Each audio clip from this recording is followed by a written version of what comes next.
Hello and welcome to Speak PR. This is the podcast for business owners who know they've got value locked up in their company, but they just need to find ways to communicate it better.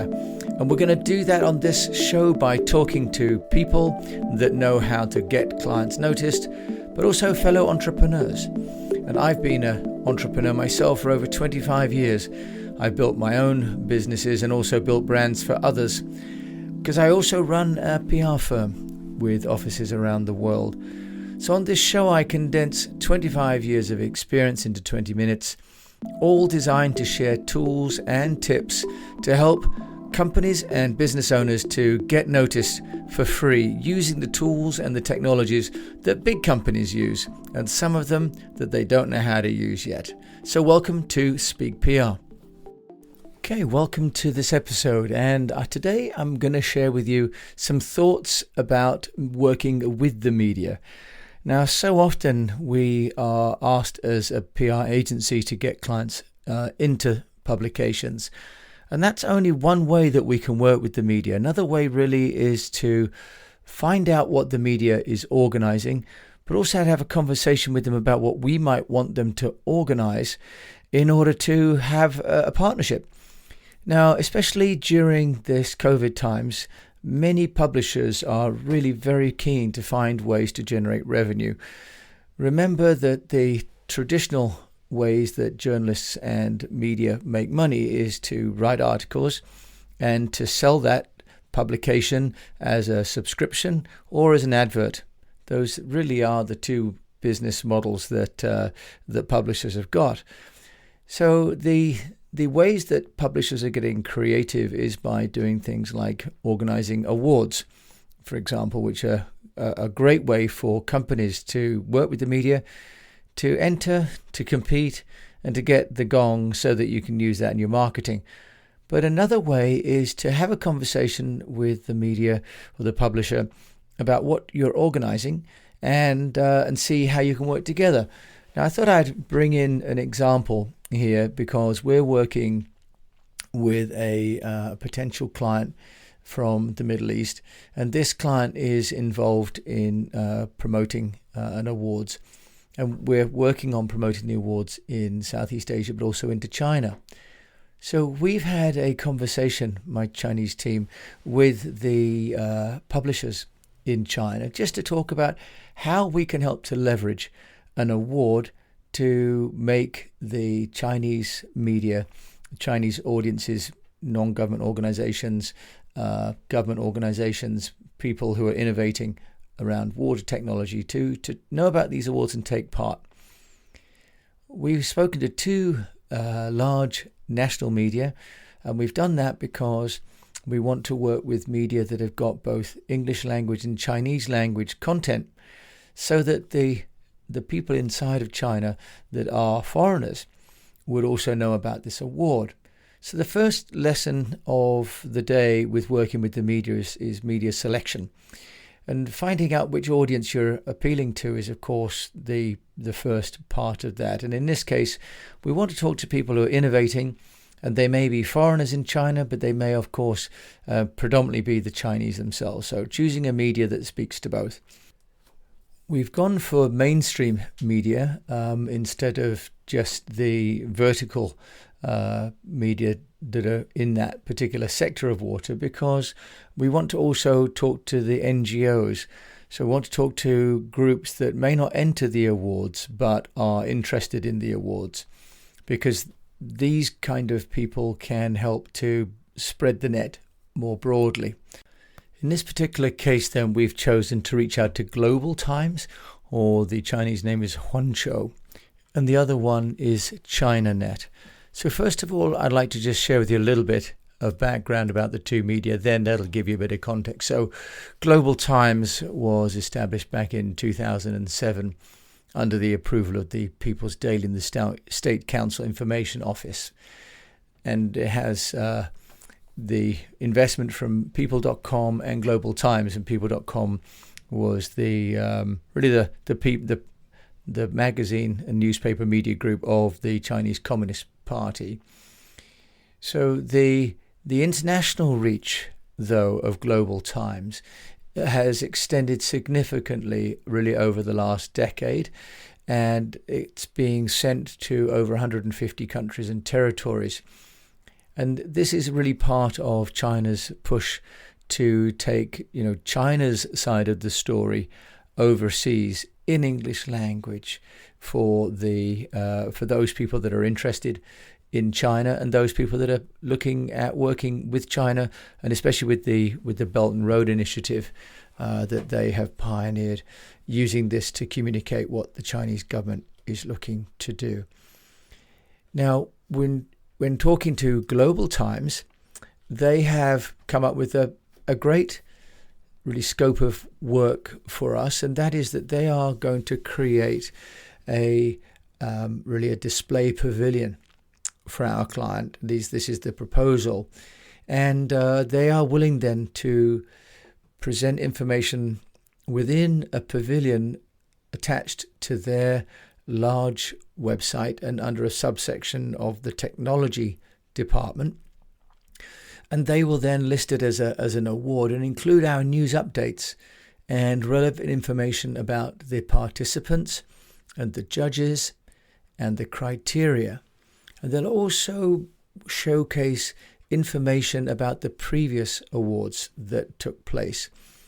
They're also going to help to get registrations by distributing short video clips related to the award to their followers. Now, they've got followers on some of the media platforms, all the media platforms in China, including Douyin, Kuaishou, and Youku. And also they have Weibo and WeChat. So by partnering with an established media company, what we're doing is we're really going to piggyback off of their distribution infrastructure using our content. So they're also willing then to work with us on the information as we get closer to the awards on who's entered, and sharing information of the awards evening itself and the winners, and doing interviews with the winners.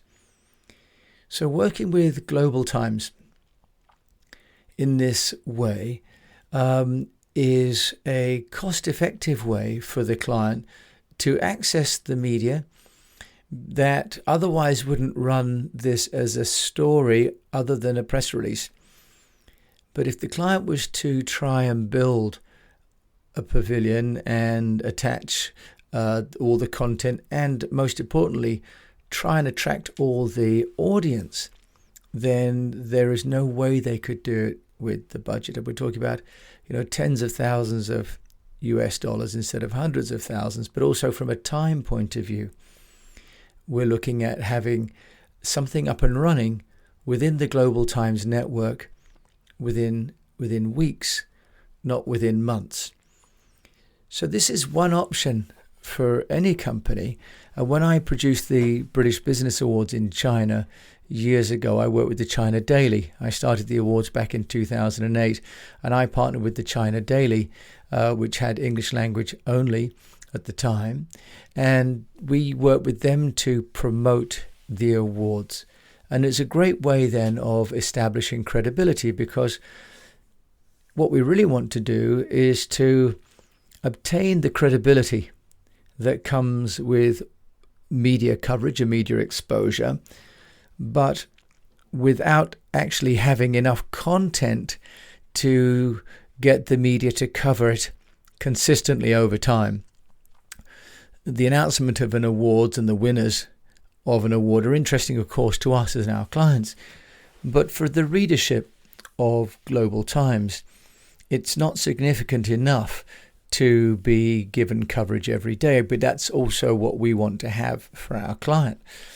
So this is one option, that if you've got anything happening like an awards or a launch or a new initiative, to actually partner with an existing media.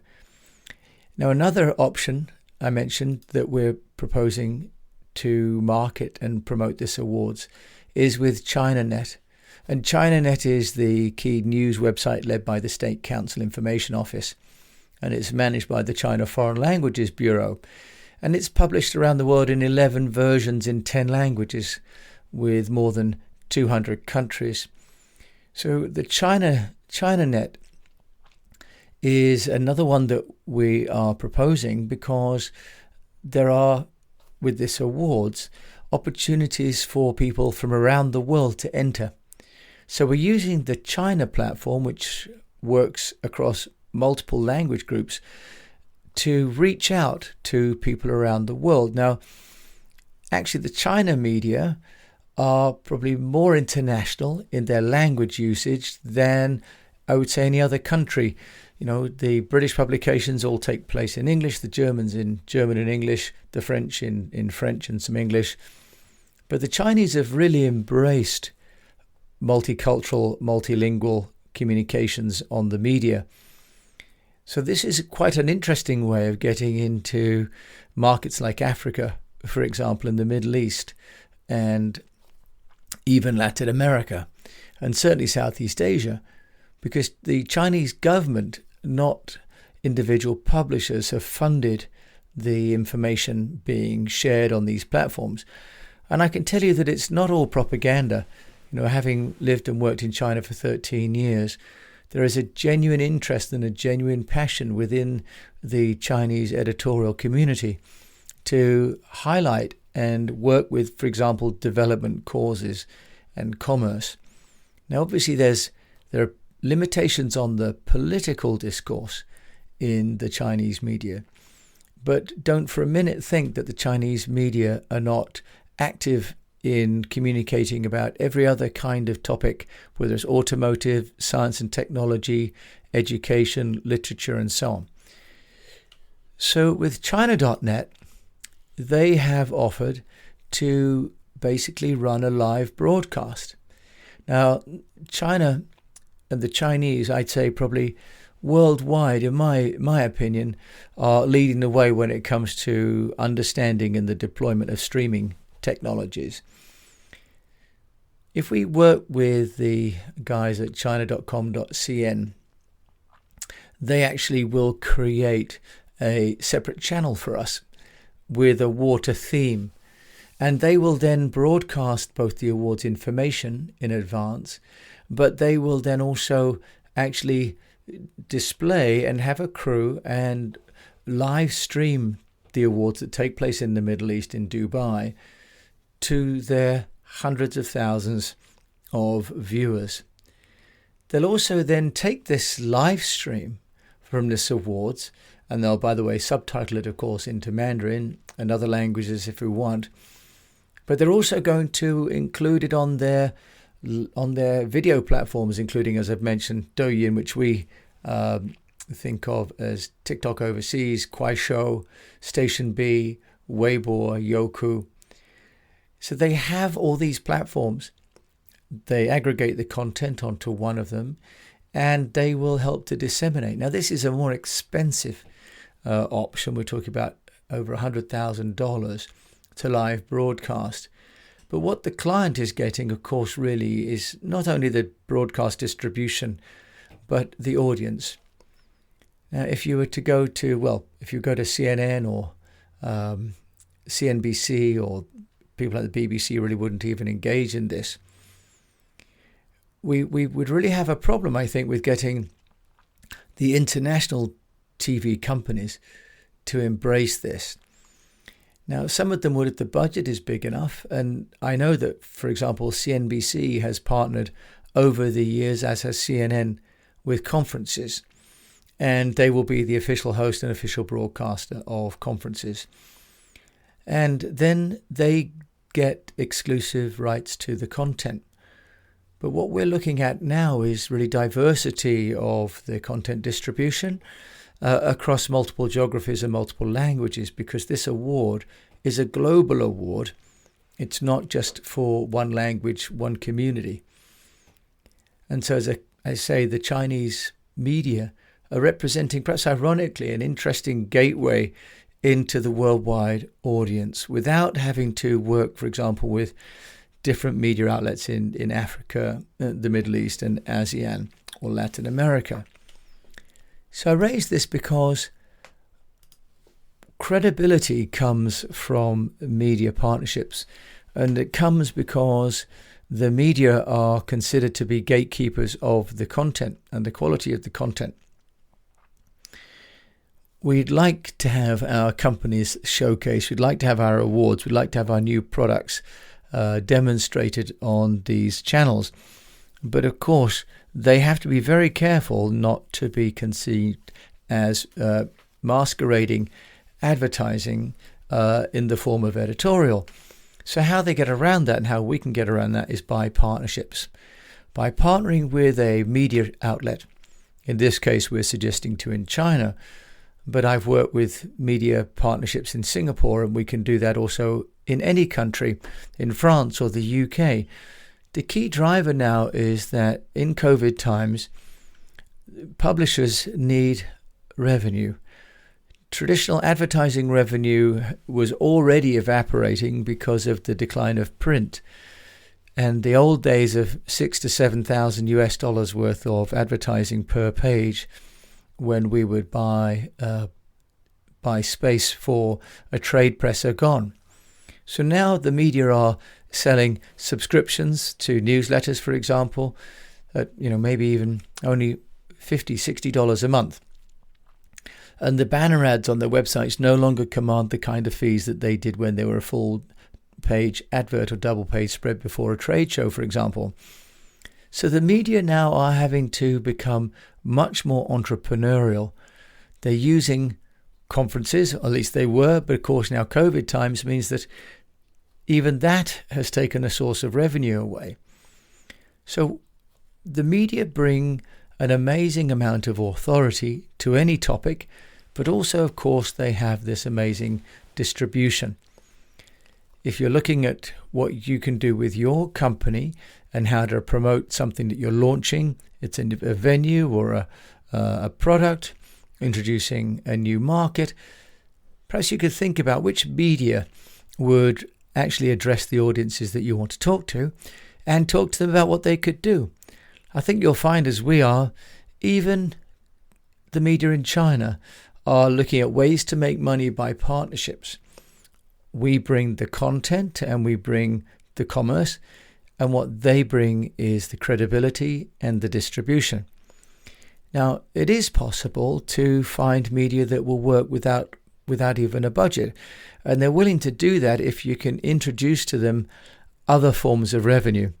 So if you can be for example, the content partner, and introduce your partners and your vendors who would then fund the event or the publication or the trial or the live stream, then that's another way actually to start to work together. So I want to raise today this idea of partnerships with publishers. It's something I'm actively working on right now for a client. And if you need any help, you're always welcome to email me, jim@eastwestpr.com, or find me on LinkedIn as Jim James, EASTWEST Public Relations. Think about what the media could deliver to you in terms of credibility and reach, and what you can deliver to them in terms of revenue and content, and structure a deal just as you would with any partnership, because the media right now need us just as much as we need them. There's never been a better time to get public relations coverage through partnership with publishers. So with that, I'd like to say thank you very much indeed for listening to this episode of Speak PR. This is the podcast for business owners and business leaders who believe they've got value in their business that they can unlock with effective communications. You can find out more about us at eastwestpr.com. Please do subscribe to our newsletter, subscribe to the podcast, and leave us a rating if you can. That would be much appreciated. Until we come together again, my name is Jim James. Thank you once again for listening, and I wish you the best of health, a profitable business, and that you keep on communicating and probably partnering with a publisher.